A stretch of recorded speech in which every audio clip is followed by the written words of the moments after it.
사회생활을 하다 보면 결국 내가 어떤 상황에 놓이게 되든 내 편을 들어주고 나를 믿어주는 것은 가족뿐이라는 말을 아마 많이들 들어보셨을 거예요. 물론 일반적인 경우라면 가족만큼 소중한 건 없고 나를 믿어주고 지지해주는 건 역시 가족뿐이라고 생각합니다. 하지만 저의 경우는 조금 달랐어요. 제가 인생에서 최악의 순간으로 이어지는 그 상황에서 제가 가장 소중하게 생각했던 가족은 그와 함께 저를 배신해버렸거든요.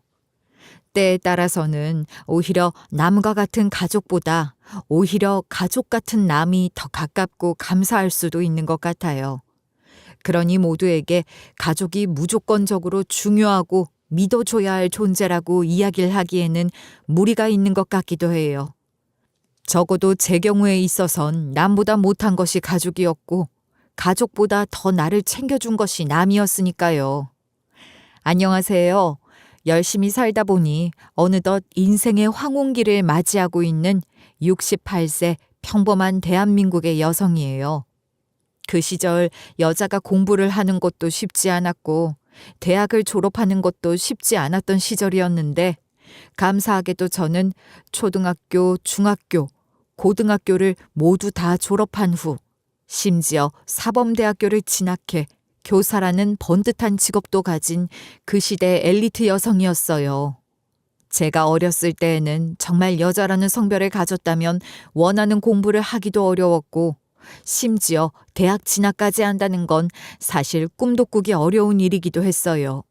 그래서 그 당시에 저와 함께 학교를 다니고 공부를 했던 친구들의 경우에도 대부분은 고등학교는커녕 집안 사정으로 인해 초등학교 졸업을 하는 것도 쉽지 않았고 정말 많이 해봐야 중학교 졸업 정도일 뿐 고등학교 진학조차 쉽지 않았어요. 그러니 고등학교까지 나왔다는 건 사실상 매우 대단하다는 칭찬을 받을 정도였고 제 주변에는 대부분 다 초등학교 졸업을 하는 것도 쉽지 않은 것이 사실이었죠. 모두가 다 원한다고 해서 공부를 할 수 있었던 시절이 아니었고 심지어 시골에서 태어났기 때문에 당연히 공부보단 당장 생계를 위해서 일을 하거나 무언가 생산적인 일을 해야 한다는 추세였어요. 그렇기에 공부를 해 지식을 쌓고 이를 이용해서 성공을 한다는 건 기회가 매우 드물게 주어지는 일이기도 했어요. 제 주변의 친구들 모두 다 적당히 그 시절 여자아이들이 겪어야 할 것들을 겪고 그렇게 성장을 했어요. 대부분 적당하게 초등학교를 다니던 중 중퇴를 하거나 겨우 초등학교 졸업 또는 중학교 중퇴 정도의 학력을 가지고 있는 상황이었는데 저는 유일하게 좀 특별한 케이스였어요. 그 시절 여자임에도 불구하고 초, 중, 고 졸업은 물론 대학까지 다 나왔으니까요. 친구들은 이런 나를 은근히 부러워했는데 제가 대학을 다닐 시절 친구들은 이미 결혼을 해 아이 엄마로서의 삶을 사는 경우가 많았기 때문이에요. 그래서 친구들과 저는 다른 세상에 있는 사람들처럼 가까워지지 못했고 오히려 대학에서 만난 친구들과 더 마음을 맞아서 함께 어울려 다니곤 했어요.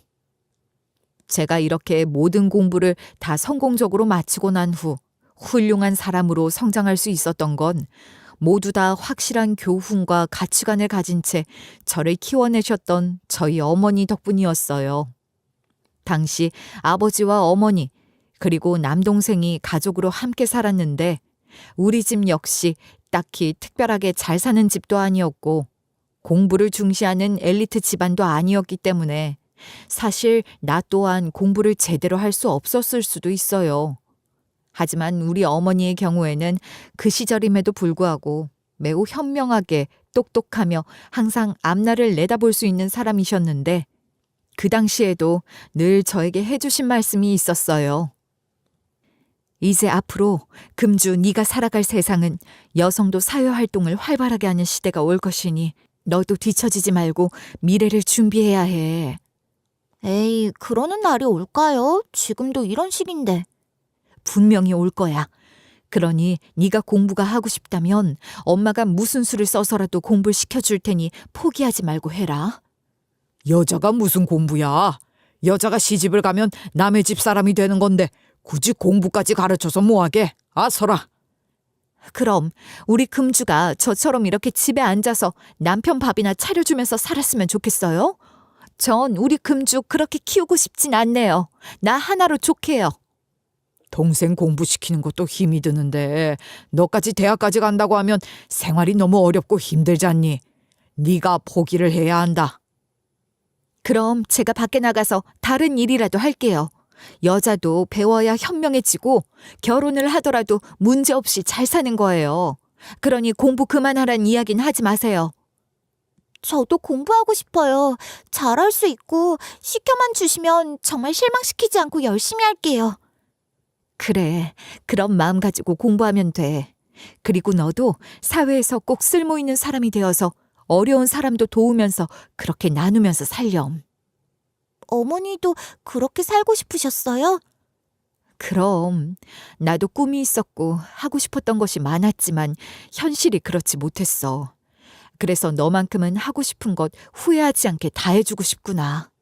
어머니는 제가 여자란 이유로 공부를 포기하는 것을 원하지 않으셨고 어머니의 열렬한 응원을 받아 실망시키지 않기 위해서 공부도 열심히 했어요. 나름 똑똑했는지 곧잘 공부를 했고 저는 그 시절 사범대학교에 입학을 하게 되었고 임용고시까지 치른 후 어엿한 수학 선생님이 되었죠. 그 시절 여성 선생님은 드물었고 대부분 남자 선생님이 많았기 때문에 학교 내에서 제 인기는 꽤 좋았어요. 저 또한 어엿한 선생님으로 성장한 제가 자랑스러웠는데 특히 저희 어머니는 그런 저를 너무 자랑스러워 하시면서 행복해 하셨어요. 당신이 이루고 싶었던 것을 저를 통해서 이루어내신 것 같은 기쁜 마음을 가지시는 것 같아 마음이 뿌듯했고요. 어머니는 늘 모든 걸 배우면서 늘 노력하라고 하셨고 또 늘 모두에게 겸손하며 베푸는 삶을 살아야 한다고 가르치셨어요. 저와 같이 힘든 상황에서 하고 싶은 공부를 모두 다 하지 못하거나 어려운 생활로 인해서 포기해야 하는 것들이 많은 사람들을 보면 그냥 지나치지 말고 반드시 손을 내밀어 도와주면 모든 것들이 다 저에게 복이 되어 돌아올 것이라고 이야기를 해주셨고요. 그런 어머니의 가르침을 받으면서 자란 전 늘 감사하게 근무를 하며 지내면서 어려운 형편이나 안타까운 친구들을 많이 만나왔고 그 아이들이 부담스럽거나 불편하지 않을 정도로만 도움의 손길을 내밀면서 베푸는 사람이 되려고 노력을 해왔어요. 당시 저는 첫 부임을 하면서 맡게 된 아이들이 가장 기억에 남는데 당시 인원이 많은 탓에 무려 70명 정도가 되었어요. 처음 아이들 이름을 하나하나 모두 다 기억하고 불려줄 정도로 아이들에 대한 애착이 강했어요. 그 당시 사는 것이 어려웠던 시기였기 때문에 제때 도시락을 싸우지 못해 밥을 먹지 못하는 아이들은 허다했고 학교 회비도 제대로 내지 못해서 불려가는 아이들도 많았어요. 당시에 아이들 인권을 보호하는 시대가 아니었기에 대부분의 선생님들은 회비를 내지 않은 아이들을 불러 모아 손바닥을 때리거나 체벌을 하며 가져오라는 면박을 줬지만 저의 경우 그런 아이들이 겪을 상처를 생각해 전혀 내색을 하지 않고 늘 개인적으로 불러 이야기를 하곤 했어요. 경우에 따라선 여유가 되는 한에서 몰래 내 월급을 털어서 회비를 내주는 경우도 있었어요. 대부분의 아이들이 다 비슷하게 어려운 시기였기 때문에 비슷비슷했지만 그 중에서도 유독 제 눈에 띄는 아이가 있었어요. 공부도 곧잘했고 어려운 환경에서도 늘 웃음을 잃지 않는 밝은 아이였는데 집안 사정으로 인해서 공부를 포기해야 하는 상황이었어요. 그 아이가 마치 제 어린 시절과 같아 보였고 참 안쓰럽게 느껴졌어요. 제대로 된 밥도 먹지 못하면서도 늘 물로 배를 채우면서도 상황을 탓하지 않았고 학교가 끝나면 곧바로 집으로 가 일을 도우면서 저녁엔 공부를 하고 숙제 한 번을 빠뜨리지도 않고 꼭 해오는 성실한 아이였어요. 어느 날은 공부가 하고 싶었는지 쭈뼛거리는 모습으로 저에게 오면서 혹시 교과서를 잠깐만 보고 가도 되냐고 물어보더라고요. 민철아, 왜 여태 집에 안 가고 그렇게 서 있니?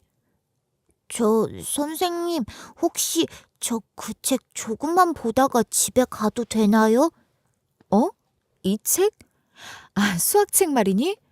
그래, 보고 가렴. 네, 감사합니다. 책이 사고 싶은데 살 여유가 안 돼서 그냥 여기서 조금만 보고 갈게요. 감사합니다. 책을 살 여유가 없어? 어, 그럼 민철이 이 책 선생님은 다 봤으니까 너 물려줄게. 가져가서 책 볼래? 아니에요. 그냥 여기서 조금만 보고 가면 될 것 같은데 주실 필요 없어요. 정말이야. 선생님은 이런저런 책을 다 봐야 하잖아. 그런데 이 책은 이미 다 봐서 볼 것이 없네. 헌책이니 팔 수도 없고. 그냥 너 가져가서 봐. 정말 그래도 돼요? 그럼 가져가서 편하게 보고 나중에 또 보고 너도 나중에 다른 친구가 보고 싶다고 하면 물려주고 그래. 알았지? 네, 정말 감사합니다. 책 한 권을 사는 것도 돈이었기 때문에 어려운 형편에 집에 책을 사달라고 할 수 없었는지 제가 보는 책을 보고 집으로 가도 되냐고 묻는 학생을 보고 마음이 안쓰러웠고 저는 흔쾌히 제가 보던 책을 물려준다고 하면서 줬어요. 그렇게 공부에 대한 호기심은 날로 커졌고 어려운 환경에서도 똑똑하게 열심히 지식을 쌓아나가는 민철이의 모습이 참 보기 좋고 안쓰러웠어요. 교사가 되었고 남들은 부러워하는 직업을 가진 만큼 저는 그 당시 월급도 꽤 많이 받았어요. 그리고 이런 여유를 저 혼자만 누리지 않고 선생님으로 아이들에게 해줄 수 있는 조력은 모두 다 해주고 싶은 생각으로 유독 신경이 쓰였던 그 학생이 마음에 걸렸었죠. 드디어 중학교 과정이 모두 끝이 났고 고등학교 진학을 앞둔 시점에서 당연히 그 학생에게 꽤 좋은 고등학교 진학이 가능할 듯하니 꼭 진학을 하라는 말을 했어요. 하지만 아이는 자신의 집안 사정이 좋지 않다는 걸 너무 잘 알고 있었기 때문인지 오히려 고등학교 진학을 고려하고 있지 않다고 이야기를 하더라고요. 그동안 꽤 가까워졌던 사이였기에 사실은 너무 가고 싶고 공부가 하고 싶지만 상황이 여의치 않아서 포기를 해야 한다고 말을 하면서요. 그 이야기를 들으니 안쓰럽더라고요. 어떻게든 상황을 좀 해결해 봐야겠다는 생각에 그 시절 학기에 한 번씩은 꼭 했던 가정 방문을 했어요. 아이는 정말 똑똑했고 조금만 도움을 주면 분명히 훌륭한 사회의 일원이 될 수 있는 아이였기 때문에 부모님을 설득해 보려고 하는 마음이었어요. 하지만 막상 방문을 해보니 그 아이의 집안 환경은 공부를 할 수 있는 환경은 아니더라고요. 그 당시 형제 자매가 유독 많았던 것처럼 줄줄이 사탄과 같이 동생들이 많았고 일을 하다가 다친 아버진 일을 하지 못한 채 집에서 쉬고 있으셨고 어머니 혼자서 모든 생계를 책임지고 있는 상황이었어요. 그리고 이 모든 가족들이 밥을 먹고 사는 것조차 빠듯한 상황에서 큰아들을 공부시키는 건 사치와 가깝다는 이야기를 하시더라고요. 대화를 해보려고 찾아간 가정 방문이었지만 사실 아무리 똑똑한 아이라고 해도 현실적으로 도움을 주거나 공부를 할 수 있게 하는 환경이 아니라는 걸 인지했어요. 그러면서 집으로 가는 길 내내 마음 한쪽이 영 불편하면서 내내 고민이 되더라고요. 이 아이는 정말 똑똑하고 괜찮았고 제대로 공부만 한다면 분명 한 번에 이 어려움도 이겨낼 수 있는 능력이 있는 아이란 걸 확신할 수 있었거든요. 집으로 가 잠들기 전까지 고민했고 마침내 저는 결심을 했어요. 그리고 다음 날 학교를 모두 마친 후 아이를 불러서 이야기를 나눴어요. 선생님, 저 뭐 잘못했나요? 왜 부르셨는지. 그래, 좀 잘못해서 불렀다. 다름이 아니라 너 공부 계속하고 싶잖아. 포기하고 싶지 않지? 아이, 뭐 제가 포기하고 싶지 않다고 해서 포기하지 않게 되는 것도 아닌데요, 뭐. 방법이 없잖아요. 전 괜찮아요. 방법이 왜 없어? 마음만 먹으면 분명히 있지. 그런데 선생님이 궁금한 건 네 진짜 마음이야. 정말 공부를 하고 싶은지 아니면 이대로 포기하고 싶은 건지. 공부는 솔직히 하고 싶죠. 나중에라도 집에 여유가 있어지면 저는 꼭 검정고시라도 봐서 제대로 공부할 거예요. 그러니 너무 걱정하지 마세요, 선생님. 우리 민철이는 이런 상황에서도 씩씩하네. 역시 선생님이 민철이를 제대로 본 것 같아. 저희 아버지가 공부를 진짜 오래 하셨어요. 그리고 공부만 하셔서 늘 가난했다고 하더라고요. 그래서 어머니는 공부라면 질색을 하세요. 얼른 돈을 벌어서 어머니 짐을 덜어줬으면 하는 것 같더라고요. 민철아, 그럼 이렇게 하자. 선생님이 너 고등학교 들어가는 거 지원해 줄게. 너 혹시 영어로 펀딩이라고 들어봤니? 네? 펀딩이요? 저 영어는 좀 약해서. 투자라는 뜻이거든? 내가 민철이 미래에 투자를 좀 하려고 해. 민철이는 선생님 펀딩을 받고 학교를 가고 공부를 열심히 해서 대학을 가서 훌륭한 사람이 되는 거야. 어때? 네? 선생님 너무 큰 돈이에요. 받을 수 없어요.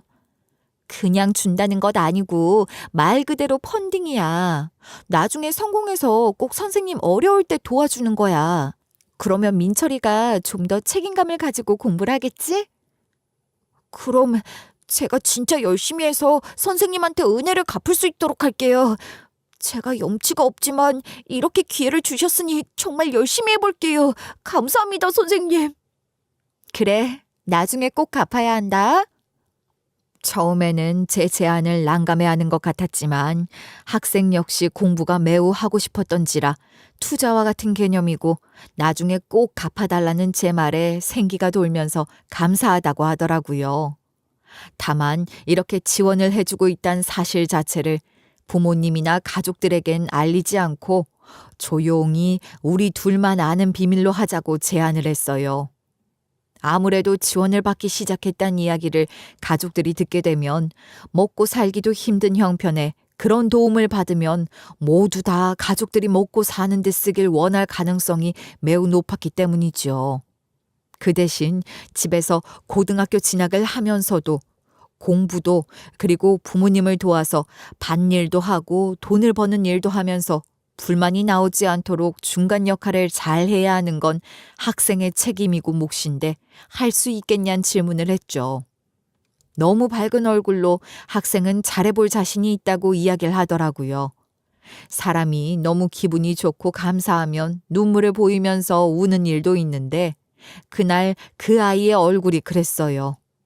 저 역시 돈을 벌면서 모아둔 것도 얼마 없이 제 월급에서 이 아이를 위해서 투자 아닌 투자를 해야 하는 상황이지만 하나도 아깝거나 괜한 이야기를 했단 생각을 하지 않았어요. 아이에 대한 확신은 강했고 또 공부를 하고 싶은 아이들을 위해 돕는 게 참된 선생님의 역할이라고 생각을 했으니까요. 사실 정말로 무언가를 바라면서 해준 건 아니었기도 하고요. 또 한편으론 어렵다는 이유로 공부를 포기하고 똑같은 삶을 살게 되면 절대로 그 집 모두가 완벽하게 일어날 수 없다는 생각을 했어요. 이 아이의 성공이 결국에는 그 집의 유일한 돌파구가 될 수 있다고 생각을 하기도 했고요. 너무 가난한 현실에서 타고난 똑똑함과 영민함을 포기하기에는 저처럼 너무 좋은 선생님을 만난 건 아닐까 하면서 저를 칭찬하며 웃기도 했네요. 그렇게 그 아이는 제 지원을 받으면서 가장 좋은 고등학교에 진학을 성공했고 대학까지 진학했다는 소식을 들었어요. 듣기로는 워낙 수능을 잘 본 덕에 대학에서도 4년 내내 장학금을 받으면서 집에 손을 벌리지 않고 공부를 마칠 수 있었다고 하더라고요. 제가 본 아이가 분명히 잘못되지 않았다는 걸 분명하게 느낄 수 있는 계기였고 매우 뿌듯하기도 했어요. 훗날 아이는 저를 찾아서 제가 재직을 하던 학교에 찾아왔다는 이야기를 듣긴 했지만 저는 이미 교직 생활은 정리한 후였기 때문에 직접적으로 연락이 닿을 수는 없었고 그저 서로의 마음으로 서로가 잘 지내길 바라면서 지냈어요. 제 이야기를 해보면 저는 그 학생을 만난 중학교에서의 교직 생활을 하던 중 부모님의 뜻대로 선을 받고 남편과 교제를 하다가 결혼을 했어요. 그리고 곧이어 아이까지 출산을 하게 되면서 아이들을 키웠으면 좋겠다고 말씀을 하시는 시어머니의 뜻을 따르고자 일을 그만둔 채 육아에 매진을 했어요. 아이가 어느 정도 크게 된 후에는 집에서 가만히 있는 것이 쉽지 않더라고요. 또다시 사회의 일원으로 활동을 하면서 돈을 벌고 도움을 주는 삶을 살고 싶다고 생각했어요. 처음에는 막연하게 제가 배운 것이라곤 수학뿐이었기에 이것을 이용해서 무엇을 하면 좋을까 고민을 했고 결론은 아이들을 가르치는 것이었어요. 그래서 과외를 시작하게 됐어요.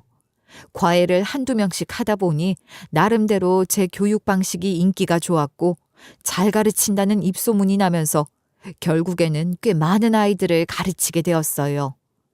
아이들을 가르치다 보니 내가 거주하는 지역 근처의 아이들만을 가르치는 것뿐만 아니라 전국 각지에서 제 도움이 필요한 친구들을 가르칠 순 없을까 하는 고민을 했고 그렇게 탄생하게 된 것이 바로 제 첫 사업인 화상과외 회사였어요.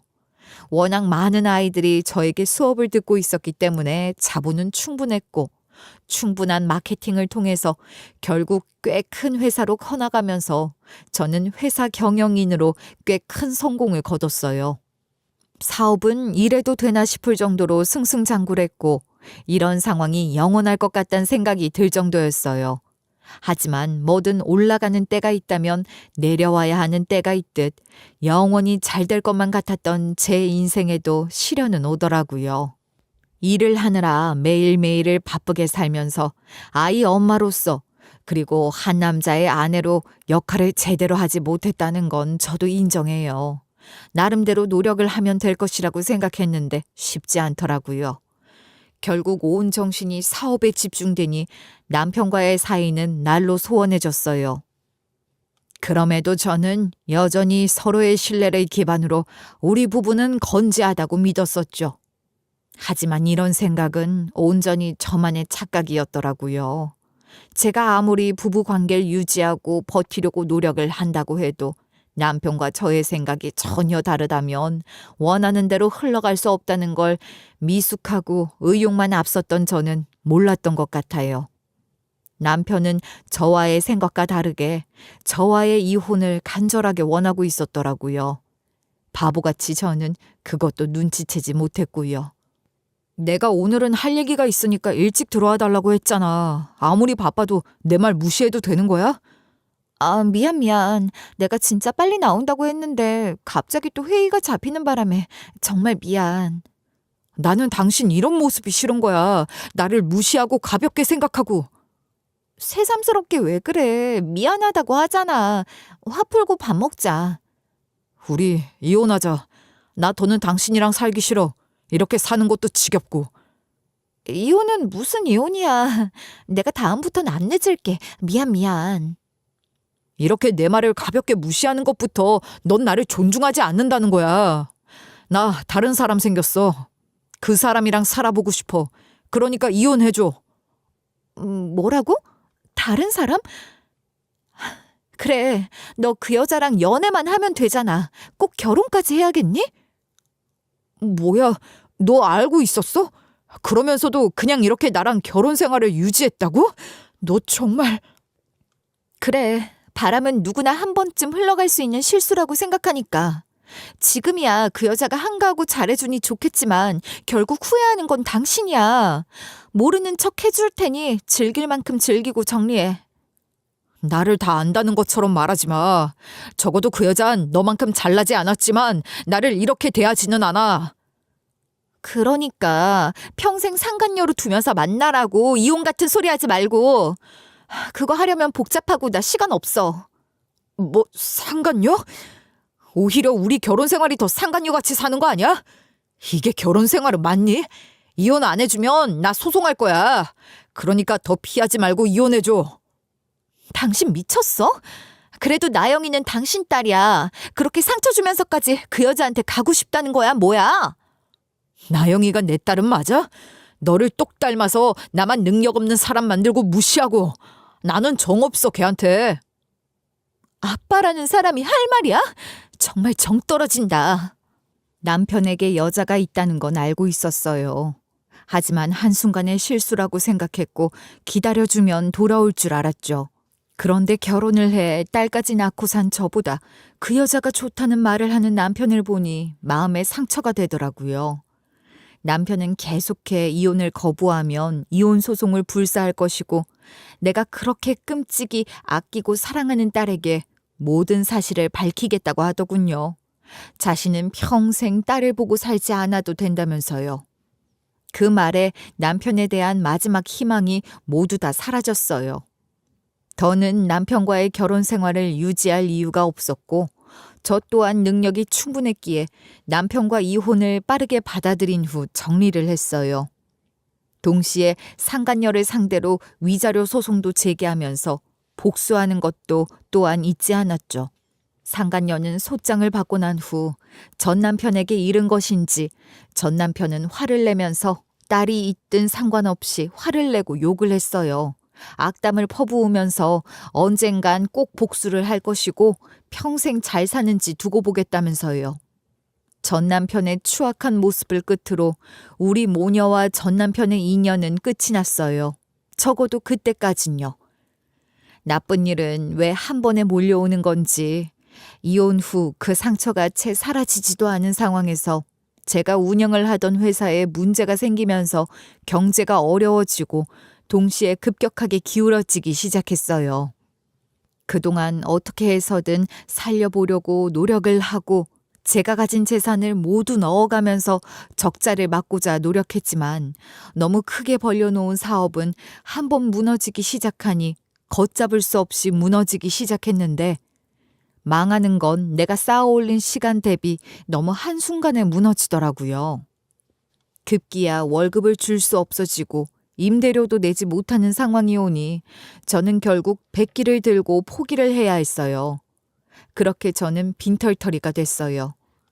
결국 저는 이렇게 피덩이 같은 어린 딸을 안고 길바닥을 전전하며 먹을 것도 하나 구하기 힘든 나날을 보내는 처지가 되었더라고요. 저는 고생을 하더라도 딸아이는 이렇게 지낼 수 없다는 생각에 전 남편을 찾아가서 상황을 이야기하며 아이를 좀 맡아주거나 아이만 양육할 수 있는 지원을 해줄 것을 요구했어요. 아버지로서 당연한 양육의 의무이기도 했고요. 하지만 애초에 인간이길 포기했던 전 남편은 역시 변하지 않았더라고요. 내가 뭐라고 했어? 내가 너한테 복수할 날이 온다고 했지? 꼴 좋다.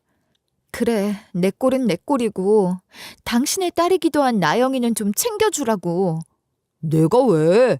그날 이후로 나는 딸 없다고 생각했는데 알아서 잘 키웠잖아. 어떻게 그렇게 무책임한 말을 해? 나영이가 불쌍하지도 않니? 쟤는 너랑 너무 닮아서 소름 끼치고 싫어.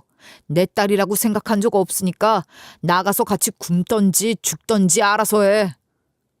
나는 그렇게 하겠다고. 당신 나영이 아빠잖아. 그러니까 얘를 보호는 해줘야 할 거 아니야. 내가 내 딸 아니라고 했잖아. 그리고 왜 이제 와서 어려워지니까 도움을 달래? 보러 가지도 않았고 궁금하지도 않았으니까 아빠 죽었다고 생각하고 살라고 그래. 당신은 여전히 최악이구나. 그래, 알았어. 당신 꼭 벌 받을 거야. 벌은 지금 당신이 받고 있는 것 같은데. 성가시고 시간 없으니까 이만 나가줘. 아무리 힘들어도 전 남편은 찾아오는 게 아니었는데 후회가 밀려오더군요. 그새 그 내연녀 사이에 아이를 낳았고 그 아이를 금이야 오기야 키우느라 우리 딸은 안중에도 없던 상황이었으니까요. 사람 인생 정말 모른다더니 제가 이렇게 완벽하게 망하고 누구에게 손 벌릴 곳도 없이 길거리를 전전하게 될 줄은 꿈에도 몰랐어요. 웬만한 시련에도 흔들리지 않고 전 남편이 다른 여자와 바람이 나 저를 떠났을 때에도 이렇게까지 절망스럽진 않았는데 막상 비 오는 날 딸아이가 비에 젖지 않도록 막을 수 있는 집 한 칸이 없는 나를 발견했을 때 세상에서 내가 그렇게 한심했던 적은 처음이었던 것 같았어요. 그렇게 나약하게 아이를 지키려고 하며 지친 몸을 이끌며 길가에 주저앉아 있을 때 한 청년 하나가 내 앞에 조심스럽게 다가와 돈 봉투 하나를 내밀었어요. 살면서 누구도 이런 도움을 준 적 없었는데 느닷없는 돈 봉투를 받는 경험을 하니 자격지심이 상당히 생기더라고요. 순간적으로 청년을 붙잡아서 내가 거지도 아니니 이 돈을 도로 가져가라며 공격적으로 이야기를 했어요. 그러자 그 청년은 불우이웃 돕는 것 아니고 갚는 거래요. 힘내세요. 아줌마 절대 포기하지 마세요. 라고 이야기를 하면서 달려가 버렸어요. 순간 화가 나기도 했지만 딸아이를 생각하니 마다할 형편은 아니더라고요. 눈을 꼭 감고 모르는 척 봉투를 열었는데 무려 1,000만 원이 들어있었어요. 그 당시 1,000만 원은 꽤 높은 가치였으니까 어마어마하게 큰 돈이었죠. 당장 이 돈을 써도 될까 고민을 했지만 그런 고민은 오래가지 못했어요. 먹고 사는 것조차 쉽지 않은 상황에서 그런 고민은 사치였거든요. 그동안 열심히 베풀었고 또 이렇게 배품을 받았으니 내가 꼭 성공을 해 일어서면 그 감사함을 갚겠다고 다짐을 하며 그 돈을 받고 곧바로 움직였어요. 당장 옥탑방 무보증 월세를 마련했고 배웠던 것을 활용해서 다시 일어나려고 노력했어요. 다시 과외를 저렴하게 시작했고 저렴한 가격에 인기가 높아지면서 딱 2년 만에 저는 나름대로 사람 구색은 할 수 있도록 자립을 성공했어요. 그 1,000만 원이 아니었다면 꿈도 꾸지 못했을 일상이었어요. 그리고 그 후 모은 돈을 이용해 월세로 아파트로 이사를 했고 공부방 허가를 받아서 아이들을 가르치기도 하면서 일을 하는 엄마들을 대신해 아이를 맡아주는 일도 하면서 살아나갔어요. 시간은 좀 걸리더라도 이렇게 산다면 분명 저에게도 다시 한번 해뜰 날이 온다고 믿었고요. 그렇게 10년이라는 시간이 지난 시점에 저는 다시 한번 교육 사업으로 꽤 영향력을 미치는 학원 법인의 회장이 되었어요. 모든 사람들의 삶에는 오르막이 있으면 내리막이 있다고 하는데 내리막으로 떨어질 땐 정말 모든 것들이 다 한 번에 무너지는 것을 직접 경험했던 저는 다시는 그런 실패를 겪지 않으려고 악착같이 노력을 했어요. 인생의 최악과 최고의 순간을 모두 경험을 해오면서 느끼게 된 건 내가 여유가 있을 때 누군가에게 베풀게 되면 그 손길은 반드시 돌아오게 되어 있다는 생각이었어요. 저희 어머니가 저를 키우면서 가르치셨던 그 가르침은 결코 틀린 이야기가 아니었고 어쩌면 인생을 살아가는 데 있어서 가장 큰 진리 중 하나라고 생각을 할 정도였어요. 제가 직접 경험을 하고 도움을 받아봤기 때문에 저는 기업 법인의 회장이라는 높은 자리에 올랐다고 하더라도 그 실천의 좌우명을 몸소 실천하려고 노력을 했어요. 제가 운영하는 학원은 법인으로 전국 각지에 지사가 있었고 각자 원장은 다르더라도 법인으로 모두 다 연결이 되어 있는 형식으로 운영을 했어요.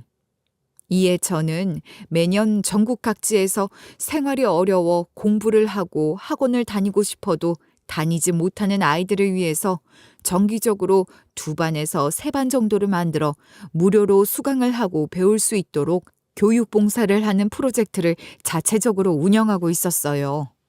저의 경우처럼 만약 인생에서 한 번의 실패를 겪었을 때 결국 누군가의 도움으로 다시 일어설 수 있게 된다면 가장 필요한 건 배움으로 인한 능력이라는 걸 뼈저리게 느꼈기 때문에 교육의 필요성을 더 간절하게 느끼기도 했고요. 이런 제 운영 방식은 학원 지사 프랜차이즈 계약을 할 때에도 반드시 이행해야 할 계약 조건이었기에 모든 학원은 다 교육 봉사를 의무로 진행해야 했어요. 덕분인지 학원은 날로 안정적으로 성장을 했어요. 그리고 기업 본사도 날로 그 몸집을 키워가면서 새로운 사옥을 짓게 되었고 그곳을 채워 일을 함께 도와줄 새로운 인력이 필요했어요. 이에 제가 운영하는 회사 역시 매년 신입사원을 채용하기 위해 공고를 내고 체계적으로 인력을 뽑고 있었어요. 저 역시 최종 면접에는 면접관으로 참여를 해 매년 신입사원들을 직접 보고 역량에 따라 함께 일할 인재를 찾고 있기도 했어요. 서류 전형은 직접 검토를 하지 않는 탓에 최종 면접으로 올라온 신입사원들만 볼 수 있었어요. 그날 역시 저는 신입사원 최종 면접을 보기 위해 회사로 왔고 면접관으로 참여를 했어요. 꽤 많은 면접사원들의 서류를 넘겨보다가 우연히 낯이 익은 얼굴 하나를 발견하고 넘기던 종이를 멈추었어요. 기억은 잘 나지 않지만 분명히 어디선가 본 듯한 얼굴이었고 그 성씨 또한 특이하다 보니 눈길이 가더라고요. 선명하게 누구란 생각이 들진 않은 채 대수롭지 않게 넘기면서 면접은 시작됐어요. 많은 신입사원들 면접을 진행했고 막바지에 이를 무렵 새롭게 들어온 한 남자를 봤는데 이상하게 눈길이 갔어요. 마치 어디선가 본 적이 있는 것 같았죠. 한참 면접 진행을 하던 중 불현듯 떠오른 얼굴이 하나 있었어요. 그때보다는 성장을 해서인지 많이 성숙해진 얼굴을 하고 있었지만 분명하게 10년 전 저와 딸에게 길에서 1,000만 원이라는 매우 큰 돈 봉투를 쥐어주고 달려갔던 그 청년이 틀림없었어요. 그 당시엔 워낙 정신도 없고 상황이 좋지 않았던 탓에 청소년인지 청년인지 구분 자체가 되지 않았던 모습이었지만 지금 내 앞에서 면접을 보면서 이야기를 하는 반듯한 청년의 얼굴을 보니 명확하게 기억을 할 수 있었어요. 성장을 해 정장을 입고 도와준 덕분에 성공을 한 이 기업의 본사에 면접을 보고자 최종 면접까지 올라온 것이 분명했어요. 심증이 확신이 되는 그 순간부터 저는 손이 떨렸고 떨리는 손을 애써 숨기면서 저도 모르게 자리에서 일어났어요. 정말 낯이 익은 얼굴이었고 가까이서 보면 볼수록 10년 전 그 청년이 분명하다는 확신이 더 들었어요. 문제는 면접 진행을 하던 중 제가 돌발 행동을 한 것이나 다름이 없다 보니 분위기가 어수선해졌고 저는 얼른 정신을 차리고 사과를 한 후 자리로 돌아갔어요. 그리고 자리에 앉아 서류를 뒤져서 청년의 이력서를 유심히 봤어요. 이름은 명진욱이었어요. 그런데 이 성씨가 어딘가 익숙하더라고요. 명진욱 씨라고 혼잣말로 이야기를 하던 중 불현듯 떠오르는 이름 하나가 있었어요. 바로 명민철. 저는 직감적으로 이 아이가 제가 아는 그 누군가와 분명하게 연관이 있다는 걸 확신했어요. 당장이라도 면접 중 명진욱이라는 청년에게 질문을 하고 싶었지만 당황스러운 마음과 떨리는 마음을 애써 누르면서 면접을 진행했어요. 다른 사원들에게 피해를 줄 수는 없었기 때문에 면접이 모두 끝난 후 따로 불러서 사실을 확인해도 늦지 않는다고 생각했거든요. 면접 내내 그 남자는 여유 있고 자신감 넘치는 표정으로 답변을 하는 그 모습이 정말 제가 알던 누군가와 너무 닮았었어요.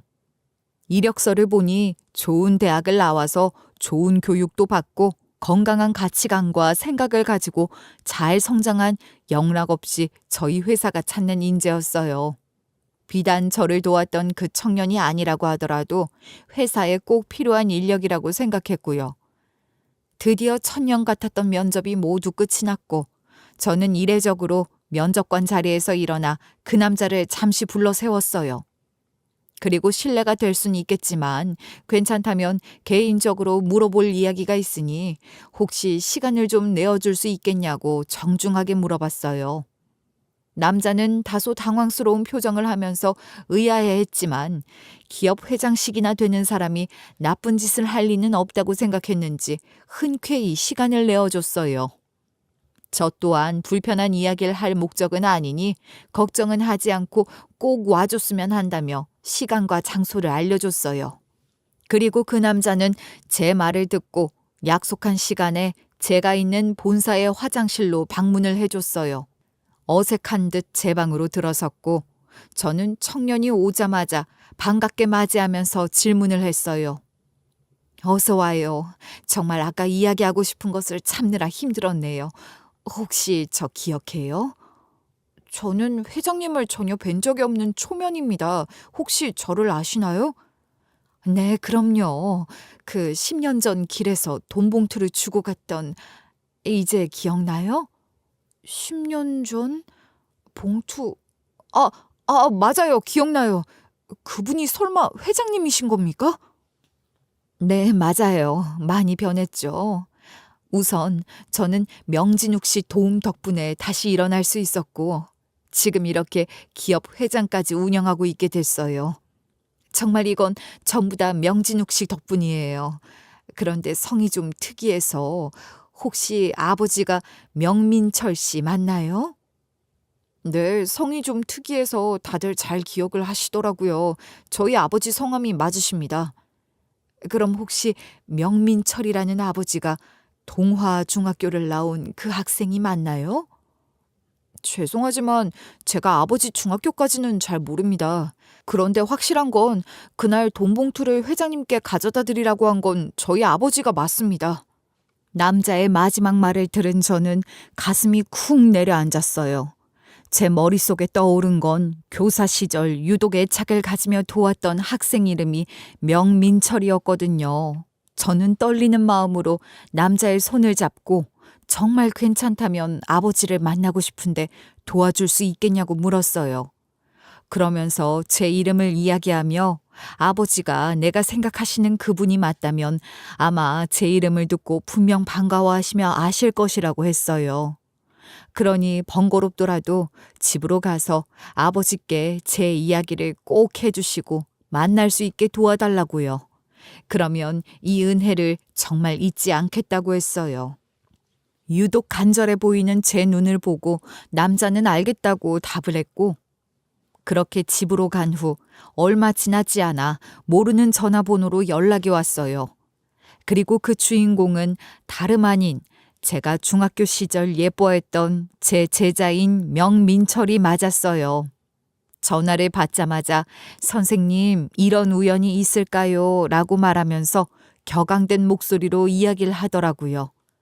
흥분되는 마음을 가라앉히기 힘들었던 저는 일단 긴 이야기는 만나서 하자고 했고, 지금 당장 제자가 있는 곳으로 가겠다고 했는데 은사님을 어찌 오라고 하냐며 제자가 직접 이곳으로 오겠다고 해서 우리는 정말 오랜만에 다시 만났어요. 선생님, 그렇게 찾아도 뵙기가 힘들었는데 아들 녀석 덕분에 이렇게 만나게 되네요. 잘 지내셨어요? 정말 보고 싶었습니다. 민철아, 어떻게 이렇게 만나니? 네 아들이랑 너랑 너무 똑같더라. 네 아들 때문에 기억났어. 나 길에서 딸이랑 있던 날 그 봉투를 준 것이 바로 네 아들이잖아. 너 뭐 알고 있는 거지? 아유, 원래 그런 건 받는 사람이 모르게 하는 게 맞는데 이렇게 다 걸려버렸네요. 아니, 왜 네가 직접 와서 이야기하지 않고 나 네 덕분에 이렇게 다시 일어날 수 있었어. 이 은혜를 어떻게 갚아야 하니? 아니, 선생님, 그때 저한테 펀딩해 주신 거라고 했잖아요. 투자 회수한 건데 뭐를 갚으세요? 그때 그 말은 네가 너무 부담스러우니 한 말이지 정말 갚으란 말이 아니었잖아. 얘는 아직도 그 말을 기억하니? 그럼요. 제가 그 말을 어떻게 잊어요. 제 죄책감 덜어주려고 해주시는 말이라는 것 정도는 저도 느낄 수 있었어요. 그래, 그건 그것으로 된 것이고 네가 나한테 해준 건 또 다른 의미란 거야. 제가 직접 갔으면 그래도 제 하늘 같은 선생님인데 얼마나 자존심이 상하실까 싶어서요.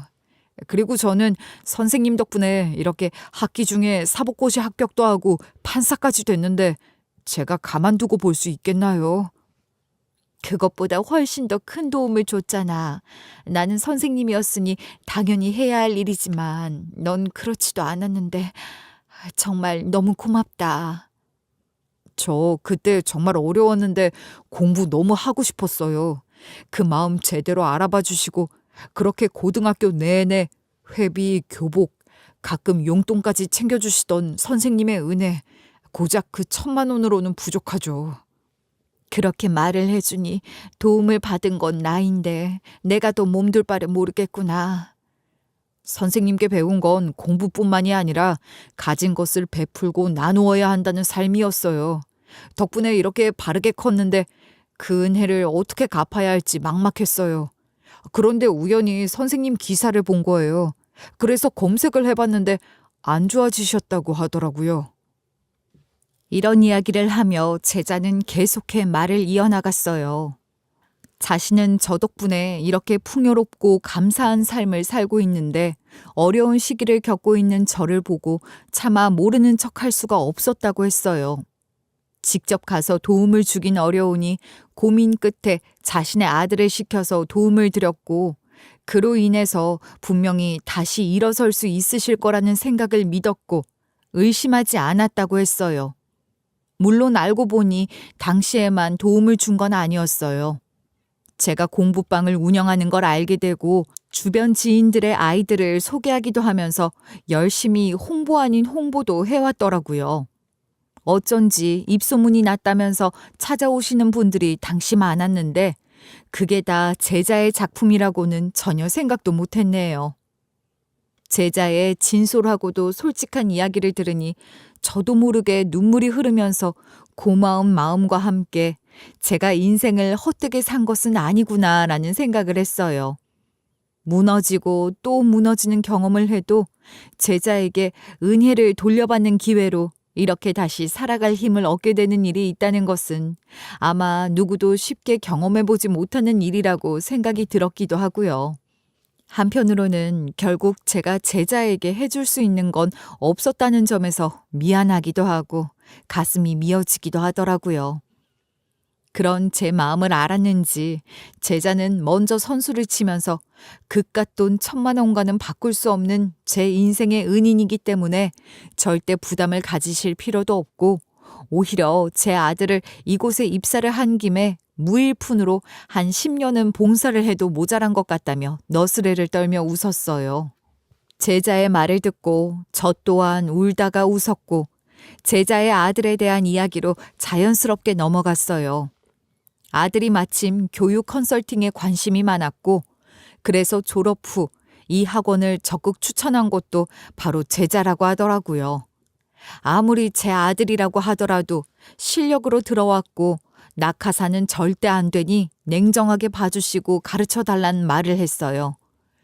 인연은 참 신기하게도 결국 또 돌고 돌아서 이어졌고 결국 모두가 다시 행복한 결말로 만나게 되면서 서로에게 감사하게 되는 따뜻한 자리였어요.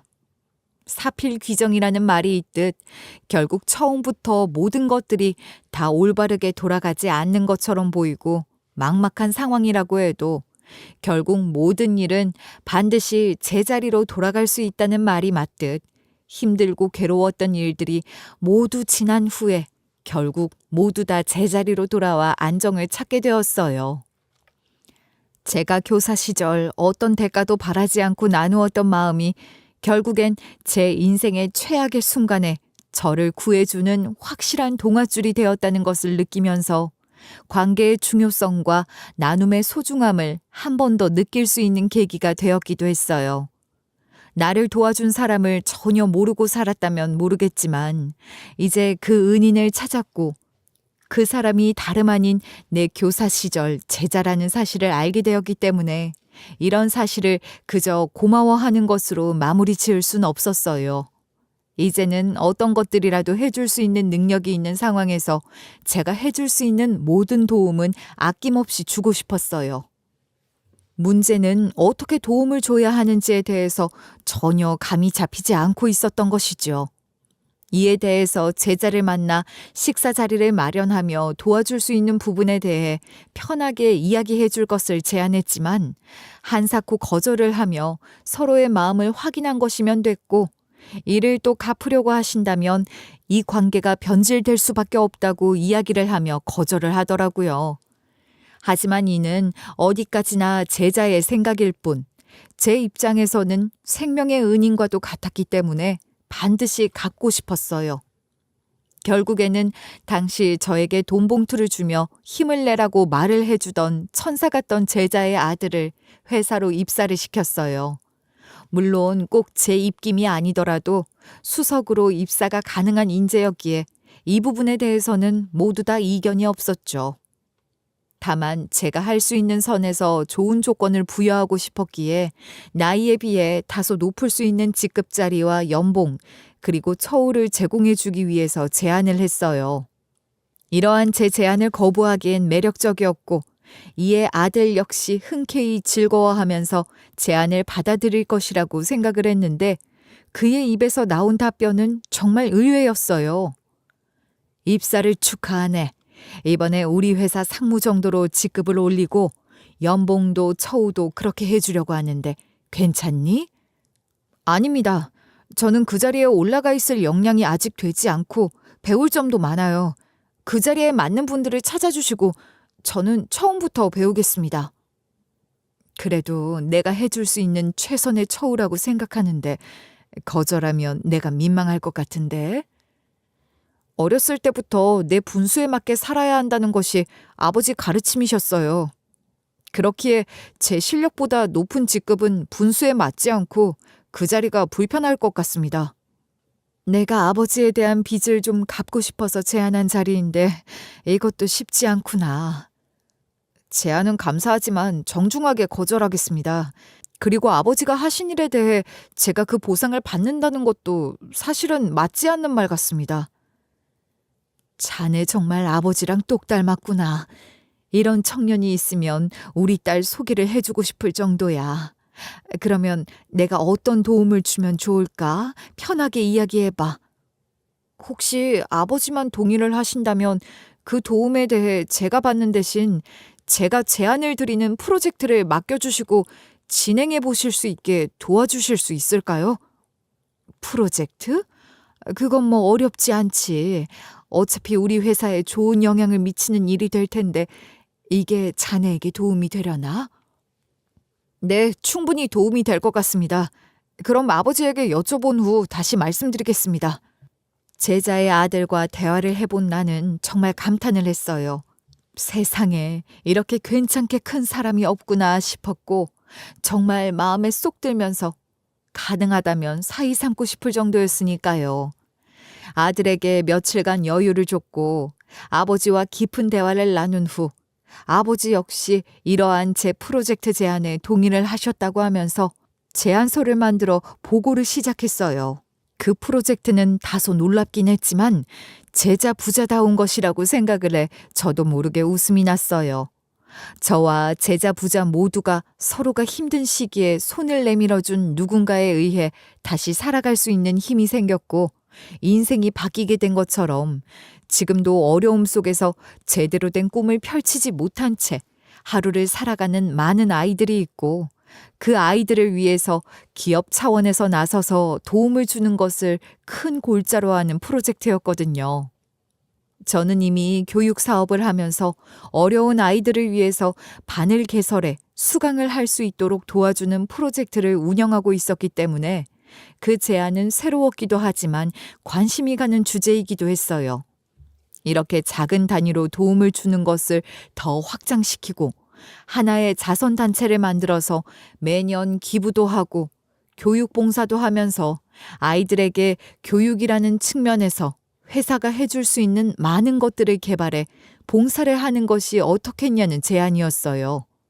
그리고 장기적으로 본다면 이러한 자선단체 활동은 결국 사교육을 하는 학원 기업이라는 이미지에서 어려운 이웃에게도 도움을 주면서 이익 창출이 아닌 사회적 활동까지 병행을 한다는 이미지를 주면서 좀 더 좋은 영향을 미칠 수 있을 것 같다는 것이 바로 아들의 전략이자 비전이었어요.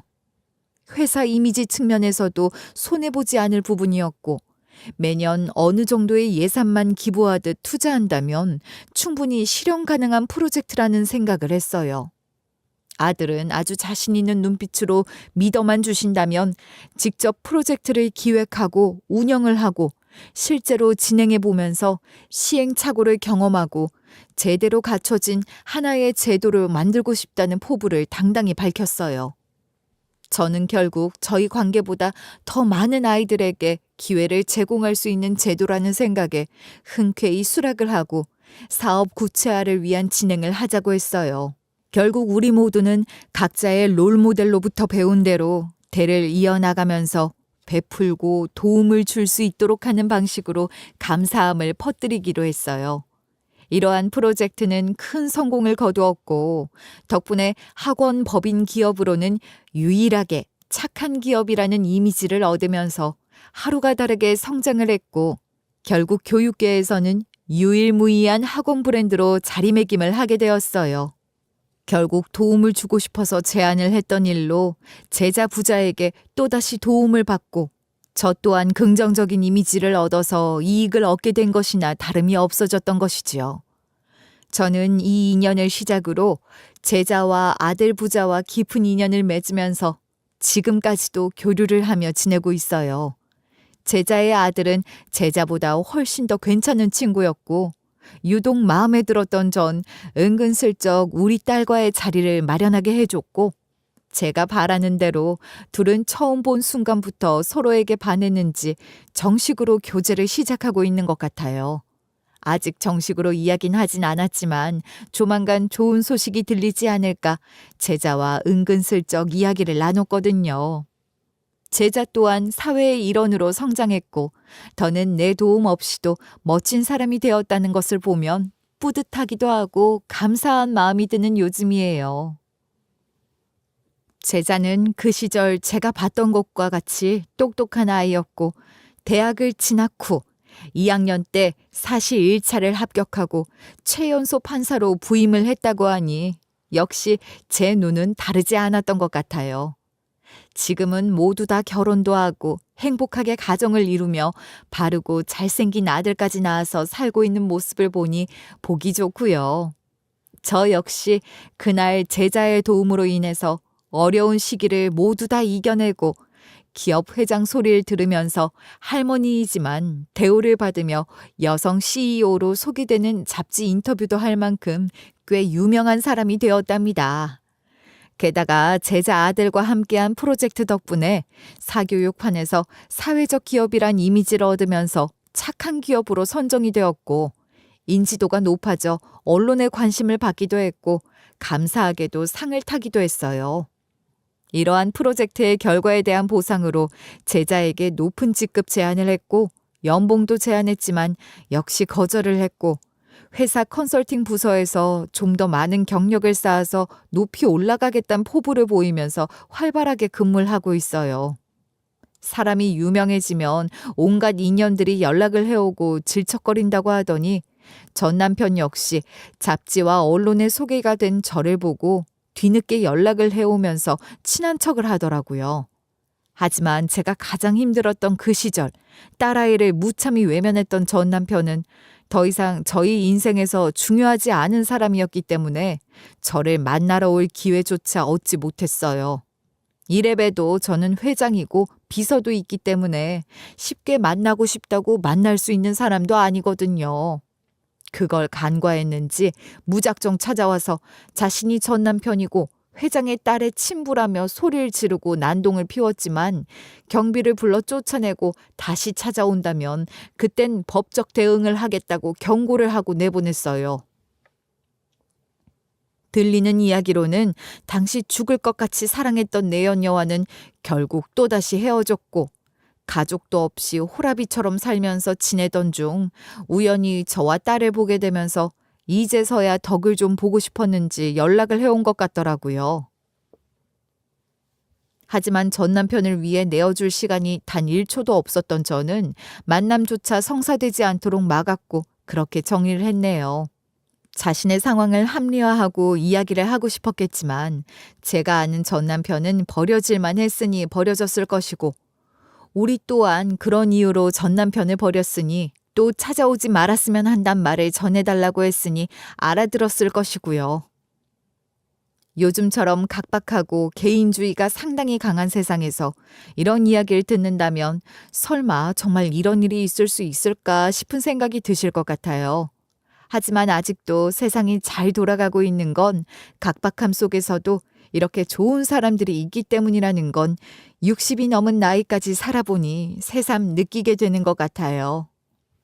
아무리 세상이 변하고 매체가 발전을 한다고 하더라도 결국 사람이 중요하고 사람으로 인해서 세상은 발전해 나간다는 건 분명한 것 같아요. 이제는 돌아가신 어머님의 가르침으로부터 시작한 작은 실천과 나눔이 지금의 나를 만들어 놓은 것이 아닐까 싶어요.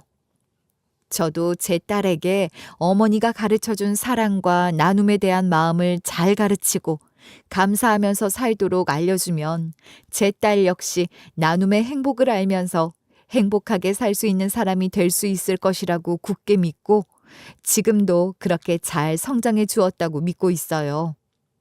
다소 따분하고 자극적이지 않은 이야기라고 할 수도 있기도 하겠지만 이 이야기의 주인공인 제 입장에선 가장 특별했고 평생에 걸쳐 잊을 수 없는 사건이자 이야기이니 잔잔하게 들어주셨으면 좋겠어요. 여러분들도 누군가에게 소중한 사람이고 나눔과 배품으로 인해 행복한 사람이 되시길 바랄게요. 감사합니다.